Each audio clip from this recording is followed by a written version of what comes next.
Baik, sebelumnya Assalamualaikum warahmatullahi wabarakatuh. Selamat malam semuanya.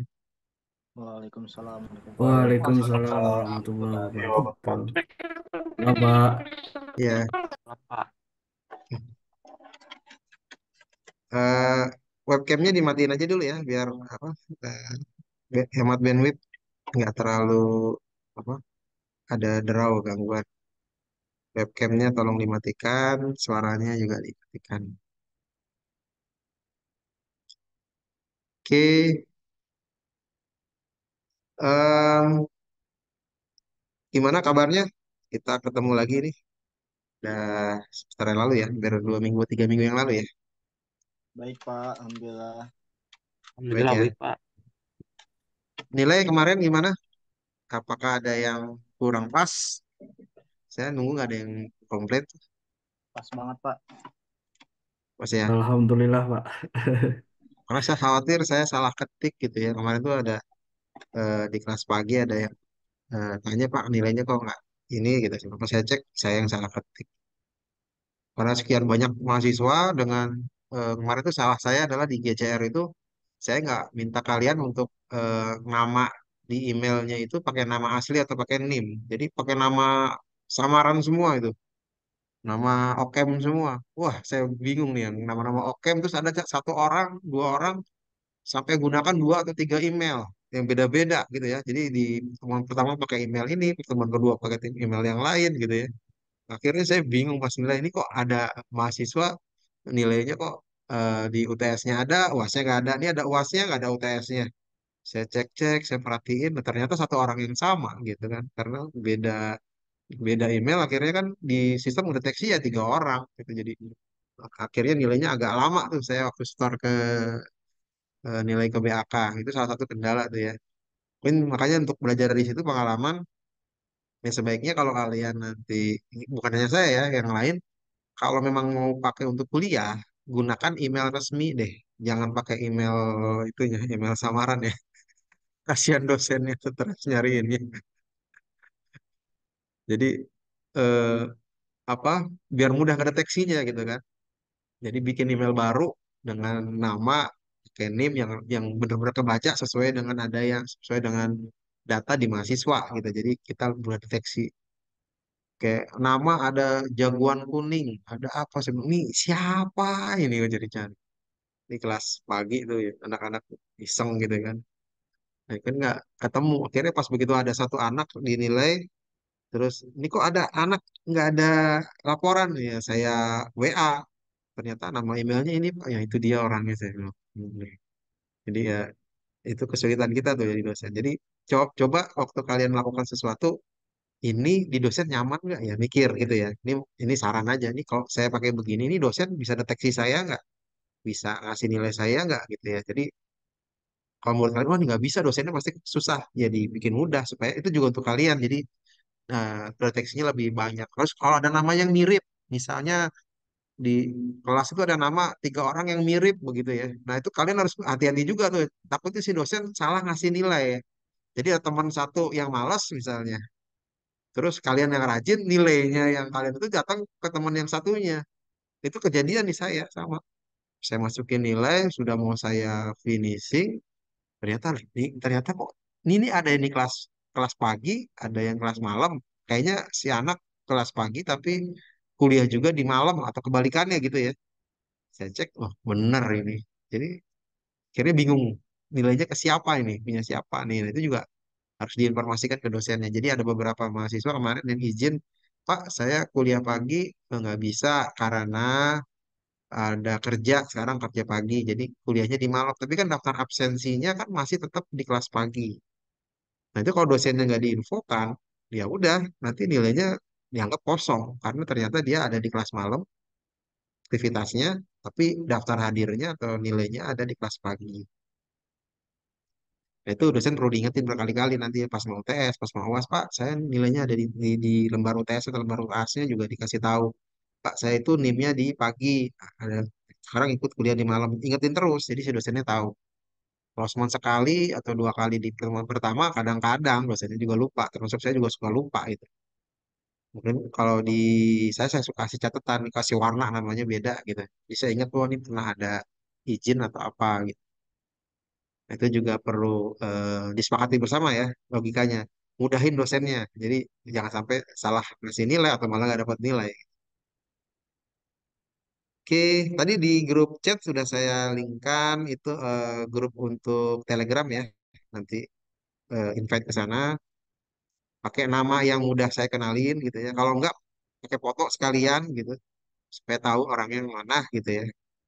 Jadi jangan sampai saya salah ngasih nilai karena eh, ada beberapa yang mahasiswa tuh nilainya tanggung. Saya bilang di dosen ya nilainya tanggung. Jadi nilai totalnya itu ketemu misalnya angka 79,5 gitu ya. Kalau 80 itu dapatnya A grade-nya. Tapi kalau di bawah 80, 79,9 aja itu dapatnya A min. Nilainya A min. Kan tanggung banget tuh. Jadi jadi jelek tuh kalau nilai di itunya. Nah, itu dosen ngelihat udah tanggung tinggal saya bisa katrol, misalnya di katrol ya diangkat menjadi A, misalnya jadi 80. Tapi saya punya dasar alasan kenapa saya harus katrol. Kalau saya ngelihat wajahnya, saya lihat oh ini wajah anak ini atau nama ini, saya ingat aktif di kelas, misalnya pertimbangannya. Terus eh, dia punya inisiatif membantu temennya misalnya. Terus suka sharing ilmunya gitu kan. Wah, berarti ini kandidat yang bisa saya katrol nilainya supaya dapat A. Begitu. Bahkan ada beberapa mahasiswa yang saya katrol jauh, jadi 7,78 misalnya. Kan kalau mau KA harus tambah 2 tuh. Sebelum ini bisa saya up jadi 80, tapi saya lihat dulu gimana apa keaktifan di kelas, feedbacknya segala macam. Nah, kalau saya bisa kenalin wajahnya, namanya dengan jelas, oh ya saya ingat ini bisa saya up. Gitu. Itu ya. Dosen juga begitu tuh, hampir semua dosen ya termasuk saya, ya begitu nilai tanggung itu dia lihat dari pribadi anaknya masing-masing. Jadi jangan jangan diabaikan nama yang benar, NIM yang benar, identitas yang benar, karena itu akan diingat untuk pas nilai akhir itu menentukan banget kan tanggung. Kalau nilainya kurang, ini dosen punya kesempatan untuk ngap apa mengupdate supaya nilainya bisa mendekati nilai maksimal, tapi nggak dikenali ini siapa. Saya paham ya tuh cara penilaian dosen ya. Jadi kalian bisa manfaatkan itu. Baik-baik ke dosennya, kasih identitas yang jelas, juga biar bisa bantu dosennya juga untuk nilai. Oke, baik. Materi kita di pertemuan pertama ini tentang logika dan teknik digital ya. Kata-kata digital itu udah sering banget apa, diungkapkan ya. Oh, pokoknya udah sistemnya udah digital di sini, teknologi digital, TV digital, jam digital, apa-apa serba digital. Emang selain digital ada apa sih? Nah, kalau kalian pernah dengar kata analog, dulu ada TV analog, gitu. Jam analog, gitu kan? Itu kan kebalikannya dari digital. Nah, kalau analog itu dia kalau paling gampangnya kalau TV. Kalian pernah punya TV yang masih pakai antena lama gitu ya? Kalau antenanya kurang tinggi, itu gambarnya ada semutnya, warnanya hilang, pudar gitu kan. Itu sering kan sama gitu. Tapi kalau sekarang sudah pakai apa STB tuh ya, STB box itu semua TV sekarang salurannya semenjak tahun berapa ya kemarin itu tahun 2003 kalau nggak salah ya. Pemerintah wajib semua TV se-Indonesia harus pakai set-top box, harus pakai saluran digital gitu ya. Sampai ke pelosok-pelosok desa daerah pun dia sudah pakai set-top box gitu ya. Karena yang gelombang frekuensinya sudah dihapus, mau dimanfaatkan dengan kepentingan lain gitu ya. Karena udah penuh misalnya. Kan dia buat pemerintah sampai kebijakan kayak gitu ya. Nah, perhatikan bahwa TV digital itu kalau misalnya antenanya kita kurang tinggi atau kurang pas, dia gambarnya bukannya eh, gambar kayak semut gitu ya, apa derau, tapi blank, hilang sama sekali, gelap gitu. Jadi nggak muncul gambar sama sekali, nggak ada antara gambar semu-semu atau samar-samar. Jadi salah satu bentuk ya, kalau digital tuh tegas, ada atau tidak ada gitu ya, nol atau satu kalau dibilangin biner ya. Tapi kalau di gelombang, kalian perhatikan di gambar ini ya, ini yang di atasin ini ada angka 01 itu ya, gelombang itu. Kalau di gelombang, dia lihat puncak gelombangnya ada yang tinggi, ada yang rendah gitu ya, ada yang sempit, yang tajam, ada yang jauh gitu ya. Ini di gelombang nih. Jadi tampilan di TV itu nanti akan jelas atau buram atau apa gitu. Jadi di setengah-setengah dia biasa bisa kelihatan gitu ya dibentuk di gelombang analog di kayak di gelombang ini bentuk gelombang sinus ya kayak gini ya. Lalu di sini terjemahkan 0101 gitu ya. Jadi jelas gitu ya. Jadi dia bentuknya apa gitu ya. Jadi angkanya 0 atau 1 nggak ada antara 0,5, 0,6 ini data 0,7 gitu nggak ada.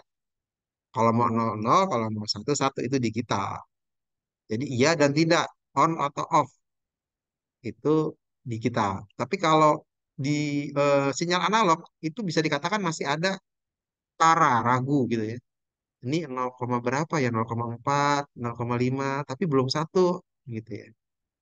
Jadi masih antara gitu. Jadi kelihatan dari gelombangnya tadi, puncak atau lembahnya itu masih bentuknya itu nggak semut, nggak tegas. Betul ya. Makanya di simbol di apa di materi saya buat seperti ini. Oke, sebelum lebih lanjut, eh kita kan minggu minggu ini minggu depan itu sudah masuk puasa ya, Ramadan. Kuliahnya kalau pas jam 7 itu pas lagi masuk-masuknya taraweh ya, Isya gitu ya.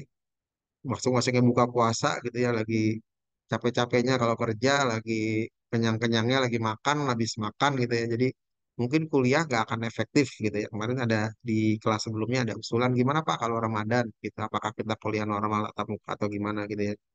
Nah, itu sedang kita diskusikan. Saya juga dengan diskusikan dengan eh, pimpinan. Model kuliahnya mungkin agak berubah ya selama Ramadan atau mungkin sampai ke depannya gitu. Jadi polanya itu nanti pertemuan tatap muka itu di pertemuan tertentu aja. Jadi nggak semua pakai Zoom Meet. Jadi nanti dosen kalau di saya akan rekam di video eh, materi pembelajarannya. Nanti saya rekam, saya ngajar berapa menit, saya arahkan gitu ya dengan di video apa yang harus dilakukan, materinya di mana, sumbernya di mana, apa inti dari materinya. Nanti keaktifan teman-teman mahasiswa untuk belajar nanti ada semacam evaluasi gitu ya. Ada pertanyaan apakah sudah menguasai materi atau enggak gitu ya. Kalau di Pak Ono kan kalau di materinya Pak Ono kan sampai bisa menjawab nilainya di atas 80.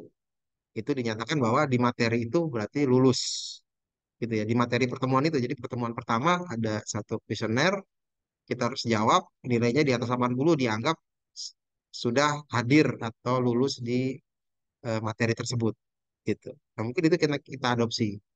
Jadi kalian belajar mandiri berdasarkan arahan dari dosen, materi yang disediakan, link yang disediakan, mengkaji lalu menjawab pertanyaan. Jadi waktunya bisa kapan saja, nggak terbatas, dan dinilai nanti di UAS bisa jadi nilai langsung, gitu ya. Kita coba adopsi mix blended tekniknya Prof. Ono dengan kita kuliah, coba kita sinergikan. Gimana caranya supaya kelas malam yang notabene bekerja malam masih di jalan, masih dalam perjalanan pulang, segala macam gitu ya. Tidak terkendala harus tatap muka langsung setiap kali di Zoom Meet. Tapi tetap materi yang tersampaikan, standarnya tetap terpenuhi. Itu info ya. Nanti minggu depan saya info di grup mata teknik kuliah kita gimana nanti. Oke, sampai sini ada pertanyaan untuk eh, proses kuliah. Untuk absennya masih tetap sama GCR atau kayak gimana, Pak? Kita nanti pakai e-learning ya, nggak pakai GCR lagi. Kemarin karena e-learningnya saya ada masalah, makanya saya pakai GCR. Nanti pakai Sekarang e-learning. e-learningnya juga belum diupdate, Pak. Iya, itu dia. Akan baru kemarin dibuka, dibuatkan. Jadi e-learningnya tunggu 2-3 hari lagi. Nanti saya arahkan di grup tahapan-tahapan untuk menggunakan e-learningnya. Ya, hampir semua dosen juga sekarang masih masih up, masih baru buka. Mungkin kalau kalian nanti kuliah di beberapa dosen, ada yang sudah siap, ada yang belum. Kecuali emang materinya selaras. Gitu udah. Tapi kalau perpindahan dari dosen yang sebelumnya, ya masih yang lama. Oke, itu. Ada lagi pertanyaan? Itu Pak ada yang pindahan dari reguler ke karyawan. reguler karyawan, siapa Dila kalau nggak salah namanya ya? Atas sama Dila ya. Iya, Iya, Dila. Kak. Ah, udah info Dila ke saya, udah ikutin aja. Nanti ingetin ya, nanti pas di UTS atau pas penilaian, saya yang kelas reguler ya Pak, gitu, dicatat aja tulisan gitu ya. Jadi saya, oh tahu nilainya nanti ditaruh di reguler, walaupun kuliahnya ada di kelas malam. Baik, Pak. Gitu. Jangan hanya saya, semua dosen, karena dosen itu saking banyak yang dikerjain kadang-kadang suka terlewat. Udah dimasukin nih nilai UTS bener, tapi kira nilai UAS loh jadi nol gitu ya, nggak ada. Jadi ingetin setiap ada proses penilaian, kasih tahu Pak saya yang di reguler gitu, di catatan aja kecil di apa di lembar jawaban atau di grup WA apa di WA apa personal ke dosennya dikasih tahu kayak gitu. Ya, Pak. Makasih. Mm-mm. Ya, oke kita fleksibel ya di kampus, jangan sampai mengganggu kegiatan kalian bekerja terus kuliahnya disulitin. Kita mudahin semudah-mudahnya supaya ilmu tersampaikan, apa pekerjaan juga nggak terganggu. Baik, kita belajar tentang sistem digital ya. Tadi udah saya kasih sekilas info, ada yang bentuk gelombang dan angka 0101. Nah, 0101 itu ada representasi dari biner, bilangan biner. Pernah dengar ya? Bilangan biner. Gitu ya. Bilangan biner. Pernah belajar bilangan binary. Itu bilangan 0 dan 1. Bilangan ini merupakan dasar pembentukan angka mulai dari angka 0 dan 9. Jadi di komputer dia hanya kenal di mungkin sebelum sebelum cerita jauh ya gini ya. Tujuan dari materi ini adalah kita coba belajar mengerti cara berpikirnya mesin, gitu ya. Komputer kok bisa secanggih ini ya, dia bisa ngerti, bisa bantu kerjaan kita. Itu sebenarnya dia kok, apalagi dengan AI ya, sebenarnya dia itu bisa mikir benar atau gimana ya? Cara mikirnya gimana ya? Misalnya kalau satu tambah satu kok tahu itu dua misalnya. Kalau kita kan mudah ya, pakai jari aja satu tambah satu itu satu dua gitu kan. Satu dua. Tapi kalau di komputer kok bisa tahu pas kita pakai kalkulator atau apa kok dia bisa berhitung ya. Bahkan angkanya udah beribuan, miliaran, angka kuadrat, akar, pembagi kok dia bisa? Apakah dia punya memori atau emang dia menghitung? Nah, itu jadi pertanyaan tuh. Terus awal-awal kalkulator saya pakai itu saya mikir kok dia bisa tahu ya angka berapapun dibagi sampai koma-komanya dia bisa gitu. Itu gimana caranya? Apa diingat ditulis? Kalau satu tambah satu itu dua ada memorinya. Terus dua tambah dua empat itu ada memorinya diingat gitu ya. Dia tinggal nyari searching di daftar ingatan. Atau emang komputer itu dia berpikir, berhitung.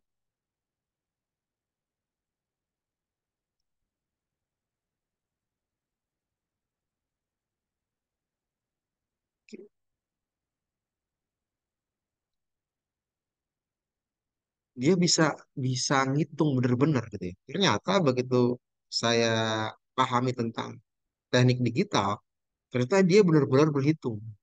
Cuman kok dia bisa ngerti? Padahal dia tahu dia cuma tahu ada arus listrik atau tidak ada arus listrik. Jadi pakai baterai kan bisa. Itu kan ada arus listrik yang disalurkan ke chip IC-nya. Dengan angka tertentu kita masukkan, kok dia bisa mengunculkan hasilnya. Gimana di dalam proses otaknya itu gimana kok bisa begitu? Jadi pertanyaan tuh. Ternyata eh, dengan kepandaian manusia gitu ya. Manusia itu bisa memanipulasi, intinya bukan bukan korupsi ya. Manipulasi itu ngakalin cara bahasanya mesin supaya dia ngerti apa yang kita maksud gitu ya. Jadi kita masukin ke komputer itu bukan 2 tambah 2 angka 2 ditambah 2 terus dia jadi 4 enggak. Ternyata angka 2 itu dirubah dulu ke dalam bilangan biner. Ada kodenya. Angka 2 itu angkanya berapa? Misalnya 10 gitu ya. Dia buat. Nah, dari data itulah dia bisa eh, dilakukan proses perhitungan, muncul angka biner lagi. Angkanya bisa 1001 gitu ya muncul.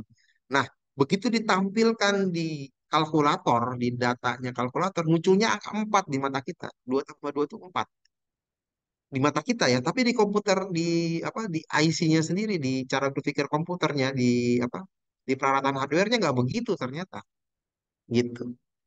Jadi dia kayak ada semacam interpreter gitu, ada penerjemah gitu ya. tengah-tengah itu. Nah, itu logikanya. Nah, kita begitu nanti berkecimpung di dalam dunia IT yang berhubungan dengan banyak alat yang dikendalikan oleh kita, mau nggak mau kita harus tahu cara berpikirnya dia. Jadi kita bisa paham. Walaupun nggak semuanya harus kita benar-benar berubah bentuk kita jadi mesin, enggak. Cuman oh logikanya begitu loh caranya dia gitu. Nah makanya sekarang muncul chip prosesor dengan IC nano sekian, 0, sekian gitu ya, makin kecil gitu ya persaingan itu kok dia bisa digunakan untuk AI gitu kan. Nvidia mengeluarkan chip IC yang bisa untuk AI, dia jadi sekarang luar biasa perusahaannya kaya raya gitu ya, karena menggunakan teknologi itu gitu. Kok bisa begitu ya gitu. Nah, itu ternyata ada tahapan-tahapannya. Nah, kita belajar tentang tahapan tersebut, cara berpikirnya. Nah, awal-awal sistem digital itu eh, digunakan itu banyak dalam jam tangan dulu ya, jam tangan, kalkulator itu pakai digital tuh. Jadi dulu zaman-zaman saya masih kecil tuh jam robot-robotan itu udah pakai jam digital tuh, angka-angkanya gitu ya, dari pakai. Lama-lama ke sini-sini hampir semua alat akhirnya didigitalisasi, semua pakai digital ya. Apapun teknologinya sekarang pakai digital. Bahkan TV tadi yang TV analog semua ganti pakai TV digital gitu ya. Karena dia jauh lebih hemat energi, biaya apa listriknya, biaya apa.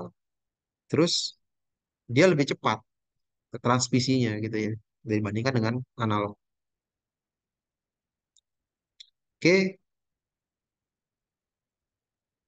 kita masuk ke sini.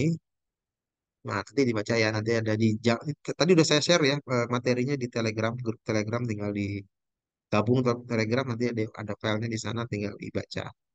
Nah, ini contoh jam analog dan digital ya. Kalau udah ngeliat tuh analog ya pada jamnya ada jarumnya begini gitu kan.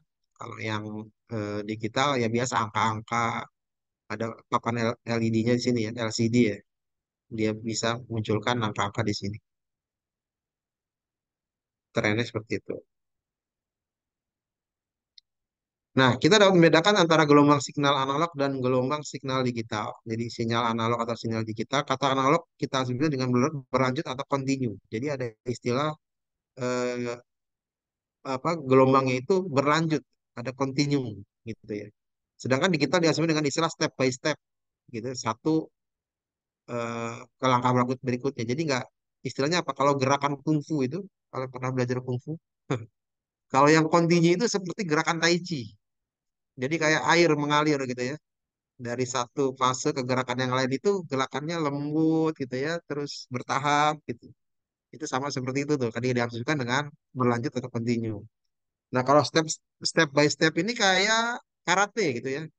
Dalam satu gerakan pertama memukul ke atas tiba-tiba berubah memukul ke bawah gitu ya. Jadi nggak ada apa berubah dalam satu saat gitu ya. Berubah arah di detik berikutnya gitu ya. Tapi kalau yang di Tai Chi dia gerakannya kalau mau berubah arah ke kanan kiri ya kanannya tangannya berputar dulu ke kanan ke kiri gitu ya. Tapi kalau di karate itu langsung bisa sedetik itu juga berubah. Ini yang suka main bela diri ya mungkin pernah melihat seperti itu. Atau mungkin apa lagi ya? Analogi yang paling gampang continue tuh kayak air mengalir ya. Dia dari tempat tinggi ke bawah kayak air terjun ya, dia turun gitu ya, berbelok gitu ya, pelan gitu ya, nggak berubah. Nah kalau step by step itu seperti petir, bisa zigzag gitu ya, gerakannya tek tek tek tek gitu ya, cepat berubah arah gitu. Nah itu kalau di alam bisa saya asumsikan kayak gitu. Ada lagi nih teman-teman, mama naik motor tiba-tiba belok. Ini continue atau digital nih? Step by step nih. Dari siapa nih? Undefined. Siapa namanya Undefined? Undefined. Padahal masukannya bagus nih.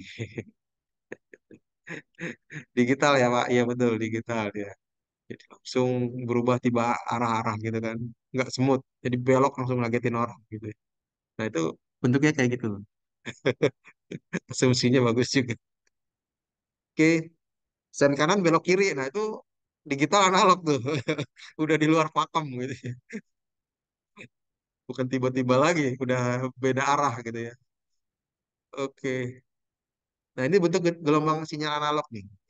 Lembut gitu ya. Dia dari ada mau ke puncak itu dia pelan-pelan dulu naik bertahap, dia turun gitu.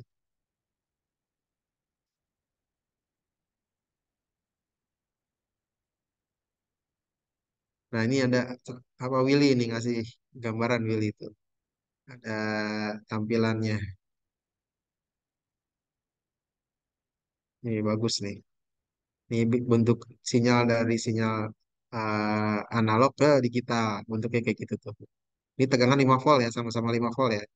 Ada istilah 5 volt, ada minus 5 volt dia di bawah gitu ya, naik turun gitu ya. Ada time-nya. Kalau signal dari digital, dia step by step naik langsung turun tiba-tiba. Nggak pakai tahap pelan-pelan, langsung nol. Jadi ada tegangan nol atau tegangan 5 volt.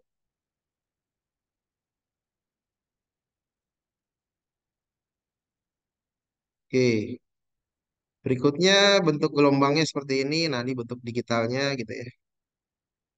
Sama seperti ini. Jadi ada arus, tidak ada arus gitu doang.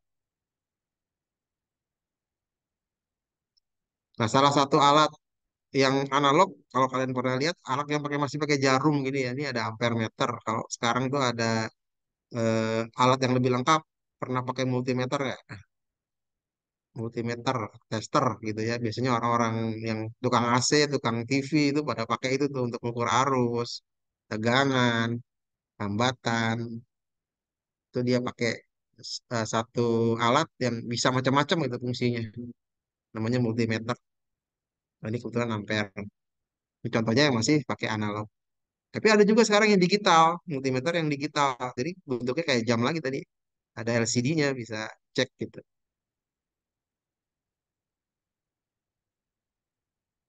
Nah, ini ada konstruksi alat analog ya. Biasanya pakai kumparan, pakai magnet.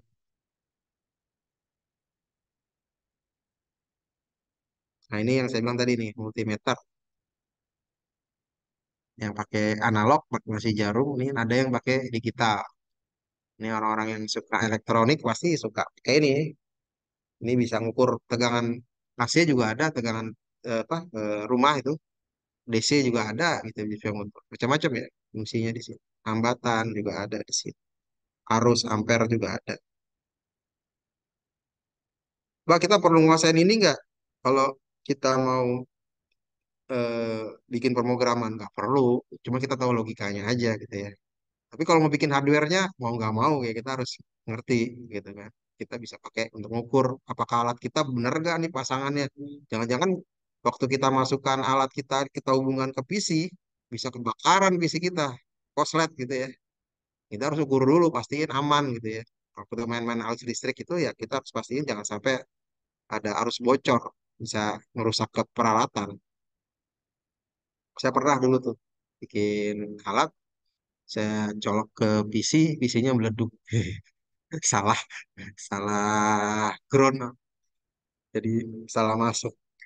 Itu lumayan tuh. Ya namanya coba-coba kan. Saya bukan jurusan elektro tapi pengen tahu gitu kan. Ada skema gambar diikutin, malah kebablasan. Ternyata ada triknya juga. Sebelum kita coba tuh diukur-ukur dulu kanan kirinya bener nggak gitu ya. Sebelum diujikan langsung ke peralatan kita yang mahal. Nah ini contoh nih IC. IC kan udah tahu ya kontak hitam gini banyak kakinya ya kayak kecoa gitu kayak kelabang ya gitu bisa bentuk kayak gitu ya. Terus ada kode-kodenya gitu. Ini contoh IC 7408 gitu ya. Nah ternyata di dalamnya tuh ada skemanya nih. Itu bilang skema ya. Skema itu kayak diagramnya gitu. Di sini kalau dibilang nih kalau gambarnya begini nih bulat kotak begini ini bentuknya adalah N. Ini ada gerbang N namanya. Nanti kita belajar tentang gerbang N. Jadi kalau kita di algoritma pemrograman kan ada perintah N, OR, ya, NOT gitu ya. Di algoritma pemrograman. Nah, secara fisiknya N, OR, NOT itu ya begini di dalam eh, hardware-nya. Jadi ada kaki-kakinya nih. Kaki berapa di sini kan? Kaki satu, kaki dua, dikasih gambar. Outputnya di kaki tiga. Jadi input di kaki satu, di kaki dua, output di kaki tiga. Input di kaki empat, di kaki lima, outputnya di kaki enam gitu ya. Di kaki tujuh sebagai ground. Ini ya. Kaki 14 ini sebagai arusnya masuk nih ya, voltasenya di sini masuk. Nah ini dia gambarnya seperti itu.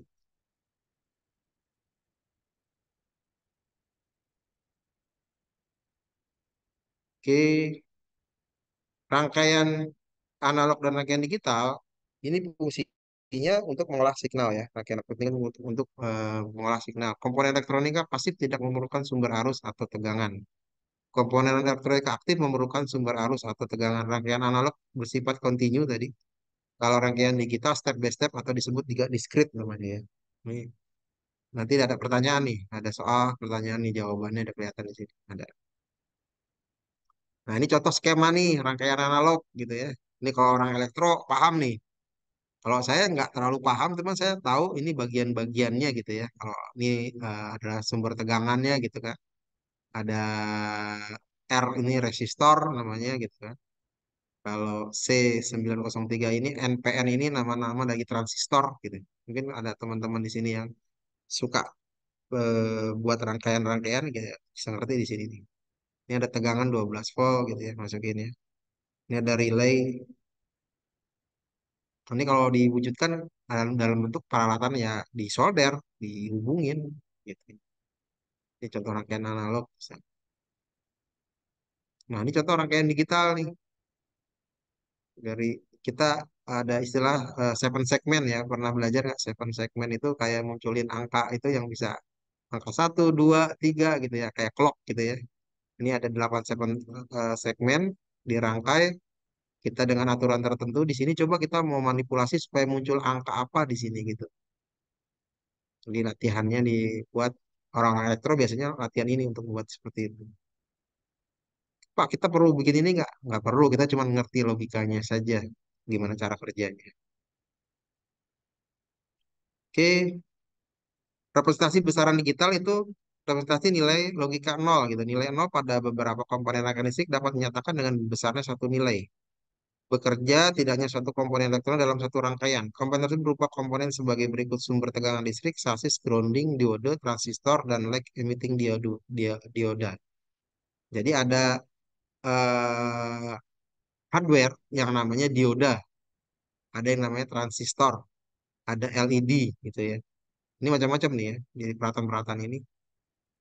Komponen pertama adalah sumber tegangan dalam suatu rangkaian digital. Apabila suatu rangkaian digital terdiri dari beberapa komponen, di antaranya terdapat sumber tegangan jika sumber tegangan tersebut bernilai antara 0 sampai 0,8. Jadi kalau tegangan listriknya antara 0 sampai 0,8, jadi listrik itu kan naik turun ya. Nggak, 0 tuh nggak 0 murni. Kadang-kadang masih ada arusnya yang bocor gitu ya. 0,08 misalnya di bawah 1 volt. Itu dianggap nilainya 0 sama si penerjemahnya nanti di binernya di digitalnya gitu ya. Nah, kalau nilainya di atas 0,8, 0,9 sampai 1 berarti di atas 1 berarti dianggap nilainya adalah 1 nanti kebalikannya seperti itu. Jadi cuman dia ngelihat nih tegangan yang ada apakah di bawah 0,8 atau 0 berarti nilainya 0 deh gitu. Sama dia dibuletin gitu ya. Oke, ini simbol-simbolnya grounding, ada istilah dioda. Nah, ini cara kerja dioda gitu ya. Dioda itu eh, dia kayak semacam penyarah arus, penyearah arus. Jadi kalau kita pakai listrik itu kan ada arus AC dan arus DC. Nah, dengar ya. AC itu kayak listrik rumah tuh kalau colokan kipas itu kita colok kebalik-balik, kipasnya nggak masalah ya, nggak konslet, hidup terus. Tapi kalau arus arah itu kayak batu baterai, ada kutub positif, ada kutub negatif. Kalau baterainya kebalik, nyala nggak peralatannya? Nggak nyala dia. Nah, logikanya kalau kita nggak pakai dioda nih, nggak pakai dioda, waktu kita balik, peralatan kita akan rusak karena arusnya terbalik. Peralatan kita akan meledak atau terbakar atau konslet. Nah, dengan ada alatnya namanya dioda ini, waktu kita balik kebalik masang masang apa? Masang positif atau negatifnya, dia nggak akan menyebabkan rusak karena ditahan sama dia. Dia tahu nih kebalik, maka arusnya nggak dilewatin, nggak diterusin ke lampu, nggak diterusin ke misalnya ke mikrofon gitu, nggak diterusin, ditahan sama dia. Nah, ini dipakai gitu ya sebagai apa penyarah arus. Jadi arusnya nggak akan merusak peralatan di depannya gitu ya. Karena dia akan sifatnya kalau benar arahnya dia terusin, tapi kalau arahnya terbalik dia akan tahan. Ini yang mikirin kayak begini alat diode itu bentuknya kecil ya diode itu. Coba nanti kalian searching gambar diode alatnya kecil tapi kok orang bisa ketemu bahan yang bisa ngatur kayak gitu ya bahannya bisa tahu ini ada arus ini enggak gitu ya. Jadi orang-orang elektro ini ternyata dia punya kemampuan orang-orang kimia juga. Dia memperhatikan sifat dari setiap bahan. Jadi kalau misalnya besi itu kalau diarusin listrik bagaimana, kalau arus listriknya kebalik bagaimana. Makanya ada bahan-bahan tertentu yang dipakai itu yang jadi rebutan sekarang itu antara Amerika, Cina, Rusia itu bahan namanya bahan tanah jarang. Pernah dengar ya? Ah, istilahnya bahan apa ya itu? Tapi itu sangat dibutuhkan untuk pemindai alat pintar. Jadi kayak sistem-sistem pengendali drone, rudal, itu butuh bahan itu supaya dia bisa cepat reaksi atau respon begitu dapat sinyal atau perintah. Itu saya pernah baca sekilas ya. Mungkin kalau saya salah dikoreksi. Bahan itu susah, nggak semua daerah ada. Itu jadi rebutan hari ini. Jadi negara-negara yang punya tanah jarang itu jadi inceran untuk teknologi-teknologi kelas super. Jadi butuh banget bahan itu. Jadi responsifnya tinggi. Ada nih, ada istilah namanya apa? Earth element ya, rare earth element. Apa tak gitu? Tanah jarang, rare earth element. Dari Willy nih, Willy ngasih info. Oke, istilahnya itu. Jadi eh, pengetahuan kita tentang sifat dari setiap bahan atau partikel yang ada di alam ini yang membuat manusia itu akan merangkai sedemikian rupa jadi alat yang kita pakai hari ini. Katanya komputer pintar segala macam gitu ya. Dia dapat dari situ. Oke, kita masuk. Nah, ini contoh komponen saklar gitu ya. Kalau saklar kan kita on off ya, dipencet hidup, dipencet lagi mati gitu ya, ganti-gantian. Ini contohnya kalau digambarkan dalam rangkaian listrik kayak gini nih bentuknya. Oke. Oh, avatar. Oh, ini ada ini ya, earth elemen. Apa tuh? Iya, kalau itu apa? Unsur tanah ya. Kalau avatar pernah avatar Eng pernah nonton, saya juga suka nonton itu ya. Jadi unsur api, unsur tanah, unsur apa lagi ya gitu. Angin, air gitu. Ternyata unsur-unsur tersebut bisa dikendalikan gitu ya. Mungkin nggak? Ah, ada sulfat segala apa? Oke ya.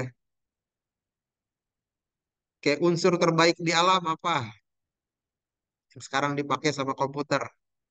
Komputernya lagi terkenal, lagi tren banget ya. Kalau menguasain unsur tersebut bisa jadi rajanya komputer sedunia ya. Nah, Amerika, Cina itu Rusia lagi pada berlomba-lomba tuh. Komputer apa tuh? Superkomputer masuknya. Cuman ada bahannya namanya yang terkenal. Emas, bukan. Jadi bahannya itu berdasarkan teorinya siapa kemarin tuh? Stephen Hawking ya. Kalau nggak salah. Teori kuantum. Jadi sekarang diciptakan namanya komputer super, namanya komputer kuantum. Dan itu kecepatannya katanya 10.000 atau 1 juta kali ya. Pokoknya ribuan kali kecepatan dari komputer yang terbaik saat ini gitu. Jadi komputer itu super semangat cepat ngolah data. Jadi kalau misalnya ada satu bank yang dia punya password yang susah ditembus, butuh waktu sampai misalnya 2.000 tahun misalnya kalau mau tembus itu gitu kan. Kalau kita pakai algoritma brute force gitu ya, dicoba semua. Nah dengan kuantum itu dengan beberapa menit atau beberapa jam aja loh, dengan komputer kuantum bisa jebol. Jadi hampir semua algoritma enkripsi yang hari ini luar biasa hebat itu dengan bantuan komputer kuantum itu bisa langsung cepat jebolnya karena saking cepatnya, saking luar biasanya dia mengolah data kecepatannya. Jadi bayangkan itu kalau sampai digunakan oleh negara-negara tertentu misalnya untuk membobol pertahanan. dijebol nuklirnya Rusia misalnya kita jebol, lalu kita ledakin di tempat, wah kan kita nggak perlu punya senjata nuklir tapi bisa ngeledakin negara orang gitu, atau kita arahin ke negara lain gitu, jadi perang dunia ketiga bisa bahaya banget. Nah itu sangat diawasi oleh badan intelijen tuh, negara-negara yang punya kekuatan kayak gitu. Nah, itu Indonesia sampai seberapa kuat pertahanannya bisa dilihat tuh, dengan kemampuan komputer tadi dimanfaatkan untuk jaringan intelijen dengan kemampuan kecepatannya sangat luar biasa. Jadi pemrosesan AI sekarang ini yang kita bayangkan dengan AI hari ini aja dengan chat GPT aja kan udah luar biasa ya. Dia bisa berinteraksi dengan manusia. Bayangkan kalau teknologi 6G dengan kecepatan bandwidth internet yang sangat cepat, lalu pemrosesan di superkomputer yang luar biasa lebih cepat lagi, kok di dunia nggak bisa dikendalikan? Apa password yang nggak bisa dijebol? Luar biasa itu. Arahnya ke sana tuh. Jadi kalau kita lihat film-film fiksi ilmiah, eh, robot bisa berpikir, bisa melakukan sesuatu yang sangat luar biasa kayak misalnya Terminator gitu ya, film Terminator itu sangat dimungkinkan sekali ya dengan kemampuan bandwidth tadi yang luar biasa, problem prosessornya juga yang luar biasa. Jadi nanti ada superkomputer yang bisa mengendalikan semua robot sedunia misalnya, bisa berinteraksi bareng, jadi pasukan perang lah. Oke, itu di teori kuantum, sudah diimplementasikan dalam komputer kuantum. Ini contoh eh, LED. Kalau lampu LED kayak gini ya, ini lihat. Ini hemat listrik gitu kan. Nyaranya lebih terang gitu kan. 1 volt aja udah lumayan terang dia kan. Makanya lampu-lampu rumah hari ini kan kalau kita pakai itu banyak pakai lampu LED ya, disusun ukurannya kecil-kecil gitu ya. Wattnya kecil tapi terang banget gitu.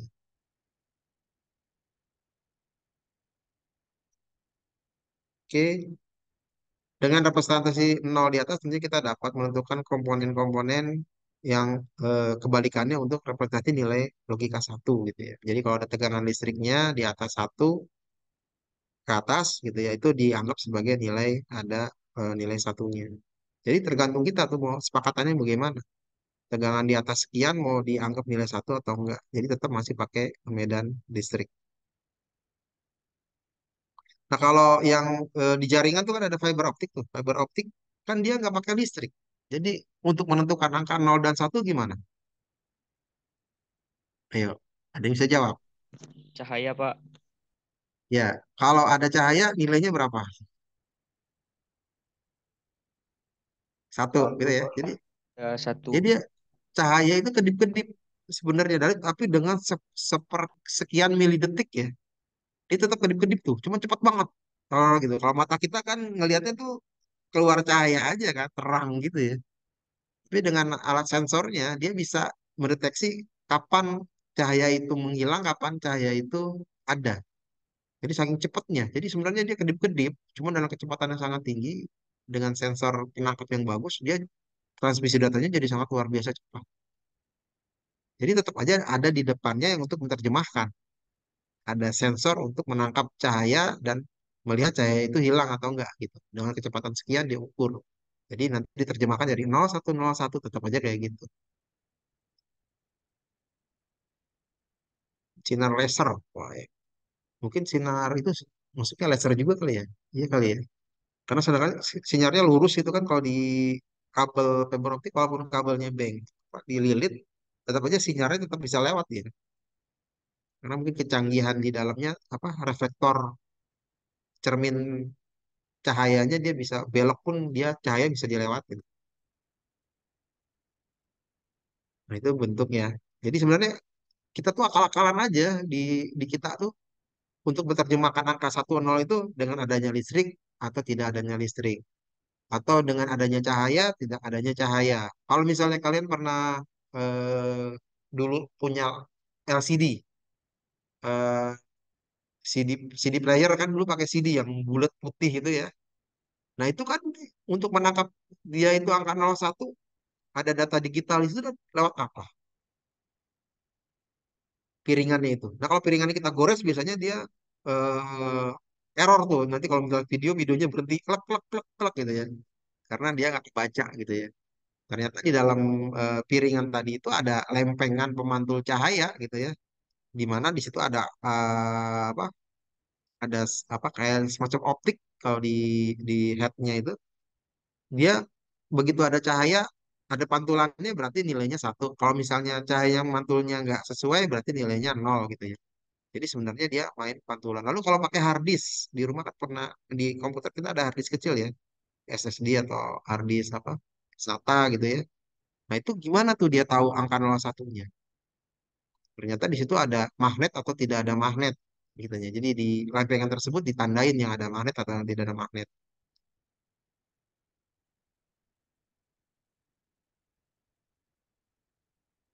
Biasa buat mainan pelangi-pelangian Pak pas kecil.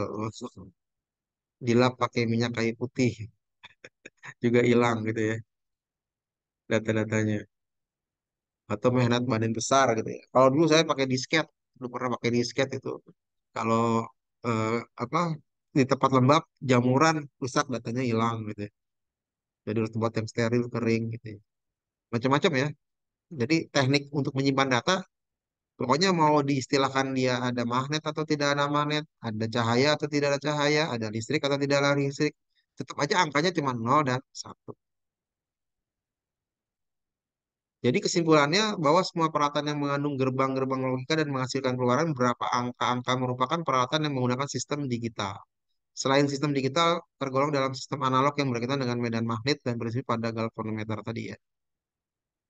Nah, pertanyaannya dari cerita tadi ini ada evaluasi apakah sudah mengerti dari materi atau enggak, bisa jawab ini atau enggak. Itu ya, nanti dijawabnya di e-learning ya, mungkin 2 atau 3 hari lagi.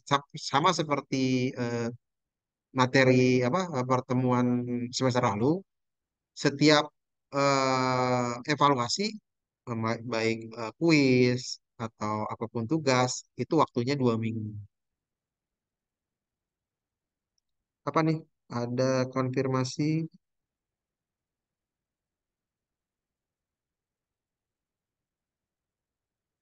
di si akad kuliah saya mulai tanggal 13. Ini apa ya? Oh, bukan. Salah. Beda-beda ini. Oke.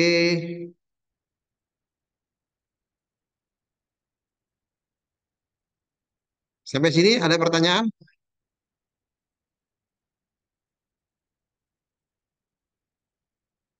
Nggak ada ya? Baik. eh Pertemuan cukup sampai hari ini. Cukup. Nanti lihat di e-learning, di grup. Nanti saya infokan. Jadi untuk menjawab pertanyaan ini pun nanti lewat e-learning ya. Jawaban nanti saya siapin di sana. Nah, waktunya biasa nanti 2 minggu saya informasikan ada batas waktunya. Untuk absen juga nanti lewat e-learning. Oke. Oh iya, untuk bulan puasa tadi ya nanti saya infokan juga ya. Prosesnya gimana nanti kuliahnya biar nyaman semua gitu ya. Baik, saya cukupkan. Kalau nggak ada pertanyaan, terima kasih. Assalamualaikum warahmatullahi wabarakatuh. Selamat malam. Makasih Pak. Terima kasih, Pak. Salam Waalaikumsalam warahmatullahi warahmatullahi wabarakatuh. wabarakatuh. Terima kasih, Pak. Terima kasih, Pak. Selamat malam. Ya, malam Pak Didi. Kayak Avatar, suaranya nggak jelas. Ngebak suaranya Mas Didi. Suaranya. Headsetnya ganti Om.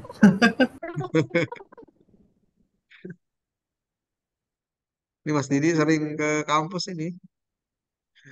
Walaupun kuliahnya malam, saya suka ke kampus Mas Didi.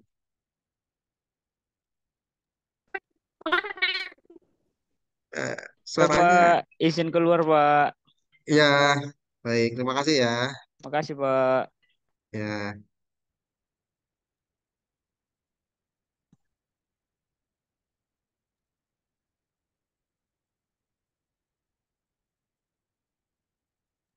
Saya izin live ya, Pak. Ya, terima kasih.